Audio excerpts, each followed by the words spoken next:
Oras na po na hindi mabilang na biyaya at pagpapala ngayon sa atin pong mga buhay. Mararanasan namin yung kapangyarihan ng Diyos, tangible presence ng Lord in healing, deliverance, at yung breakthrough na matatanggap namin. Anumang fellowship, anumang tribo, anyo ng tao, sagot sa ating pong pananalangin, yun po ang gagawin ng Diyos. Kaya marami pong salamat sa napakadakilang bagay na gagawin ng Diyos sa araw. Incomparable, unexplainable na gawain pong ito. Kung ano ang nangyari sa panahon ng aming Panginoong Jesucristo ay siya pong inaasahan ng pinakadakila at much greater isa sa nakalipas, dahil po ito po ay pinangako ng Lord that we can do more greater things sa mga nakalipas na panahon. Tayong lahat tatanggap ng dakilang himala year 2026. Isa lang ang hiniling ng Diyos sa atin, maniwala ka. Nangyari na ganap na ulikat ang nationwide salvation ulikat, ang nationwide healing ulikat. Thank you, Father God. Thank you, Lord.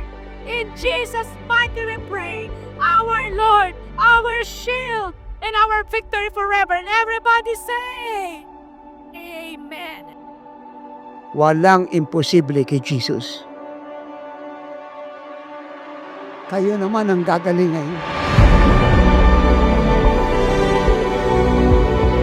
Masayang-masaya na po kung naglilingkod po sa Panginoon ngayon at wala nang problemang kahit anong sakit na nangyayari sa akin. Mula noon hanggang ngayon, ako po ay magaling na at ngayon po ako po ay nagiging isang pastor na. Since 2016 until now, hindi na talaga bumabalik yung karamdaman ko. Blessed!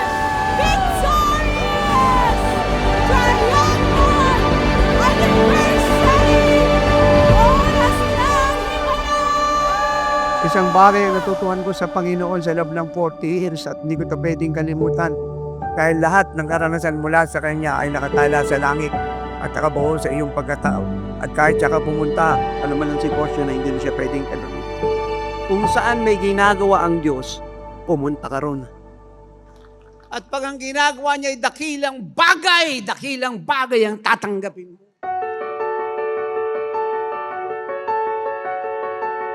Sa kagalakan po na muli ay makadalo sa lugar na ito, dakilang himala muli, more than my expectation, beyond my expectation.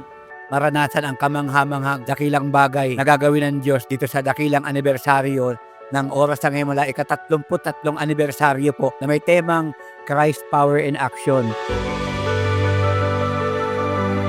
We are expecting greater and mighty things, move of God para sa mga anak niya ngayon. Nang ibig sabihin, hindi lamang po kapangyarihan ng Diyos ang mangyayari sa event na ito, kundi yung agarang aksyon ang ibibigay niya sa bawat isa. Mararanasan namin yung signs, wonder, and miracle sa oras na ito dahil ngayon ay oras ng himala.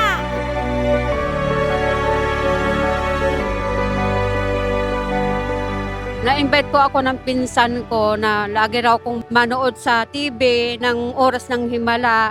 Tapos sabi niya, gusto niya makapunta raw dito kay tatay. Kaya po, ako'y napapunta rito dahil po sa nalaman namin na dito po pala marami po napapagaling.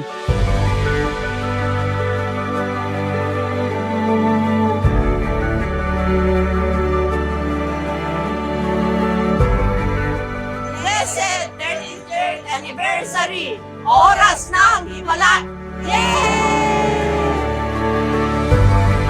Galing po kami sa Legazpi, Tayog, Pangasinan. 4 na oras po ang aming biyahe. Isa po siyang since born na hindi po siya makapagsalita, hindi po siya makarinig. Kaya po gin-invite ko po siya sa Oras ng Himala. Ako po'y naniniwala na si Jesus Christ talaga. Wala pong imposible sa Kanya.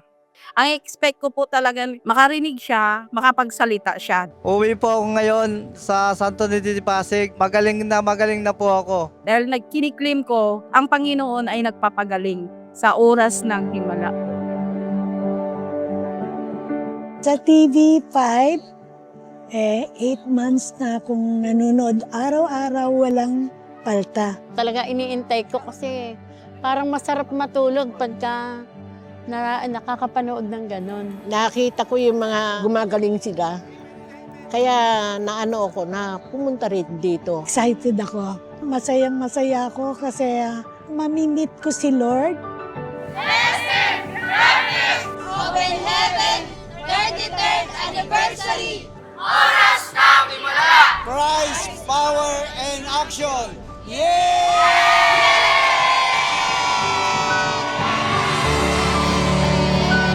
Gumawa po ako ng Oras ng Himala sa television po.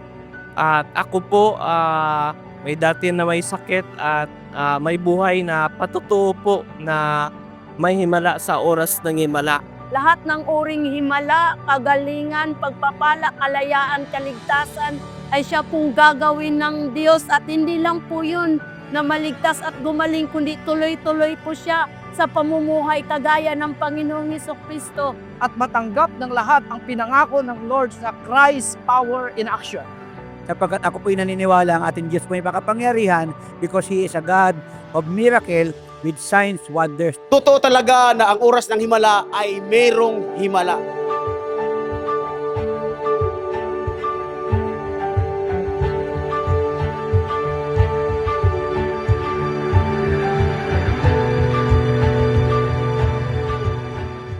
May himala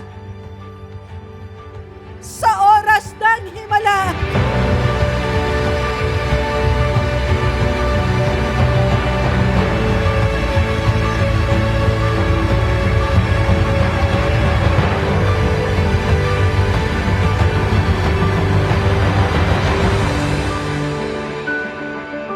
Kagabi, dinalaw ako ng Diyos. Almost magdamag, hindi po ako kausap ko ang Diyos.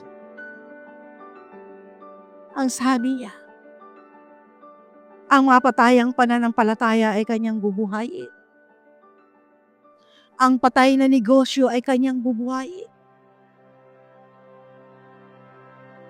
At ang dakilang himala ay kanyang pangyayarihin sa araw at oras na ito.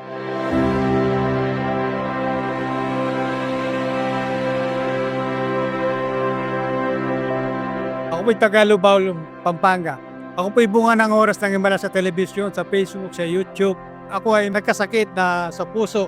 Ang sabi po ng doktor, kung hindi po maagapan itong sakit na ito ay mapupunta sa angiogram.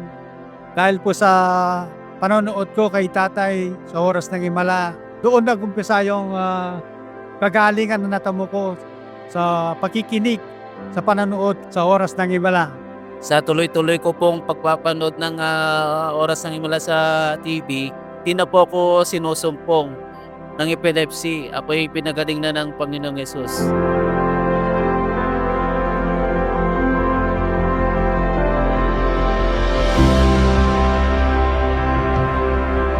Ako po ay dinala sa gawain ng Oras ng Himala Healing Crusade sa Davao City. Nung time na yon, yung lingkod ng Diyos na nanawagan ng sino yung may mga sakit at karamdaman na gustong gumaling, tumakbo sa harapan. Actually po, hindi po ako makakatakbo dahil mahigit po akong 5 taon na hindi po makakalakad.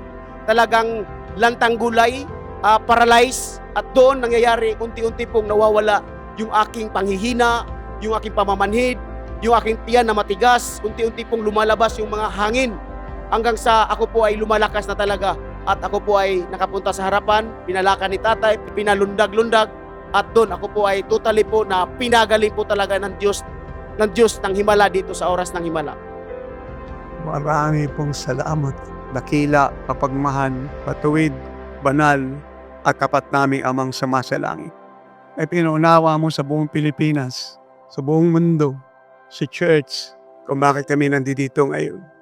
Sa lahat na nagpunta rito, tumunghay sa live streaming, na nagnanais ang himala, ay tatanggap ang kanilang mga himala.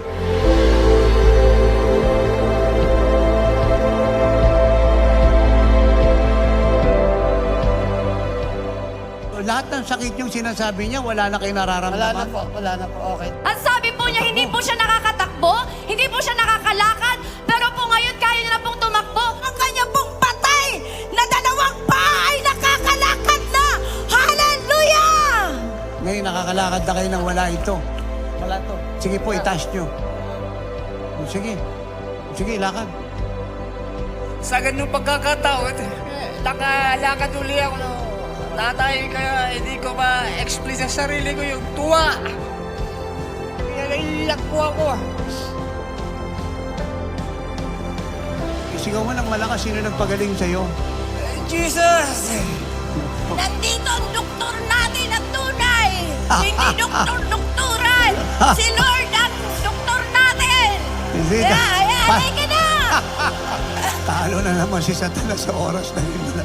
Lord, nagpapasalamat kami. Dahil pinagaling na ako ni Jesus. Dahil na-receive ko na ang kagalingang ito, pinaigi na ako ng Panginoon. Para akong wala ng problema ba? Sa pagpunta ko dito, hindi nasayang ang oras ko. Sa oras ng himala. Uwi po akong tagumpay dahil nakamit ko ang himala. Lahat ng dumalo sa anibersaryong ito ay so much blessed. Kaya amon tanggapin nila ang biyaya. Financially, spiritually, physically, mentally. Lahat ng bahagi ng buhay nila ay pinagpala. I'm declaring, we're increasing, enlarging, expanding. You will finish the mandate. In the name of Jesus Christ, na tumawag sa kanila, I ask, pour it out upon them, let the will of the Holy Ghost fall upon you to receive it. And I've been so blessed sa nangyari po all throughout the celebration. God is real. God is alive. And God is moving in this place mightily, powerfully. Talagang nakaka-transform po bawat salita po na lumalabas sa kanyang bibig po at sa banal na espiritu. At naramdaman ko po yung whirlwind ng Spirit ng Lord.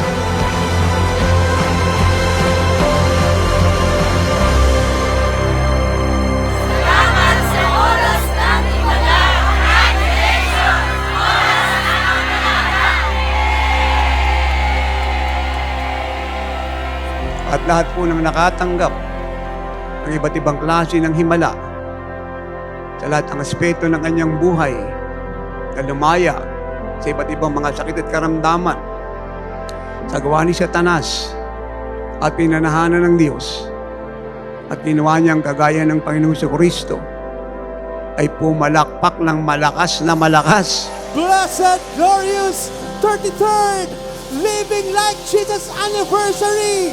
Oras ng himala! Christ! Power!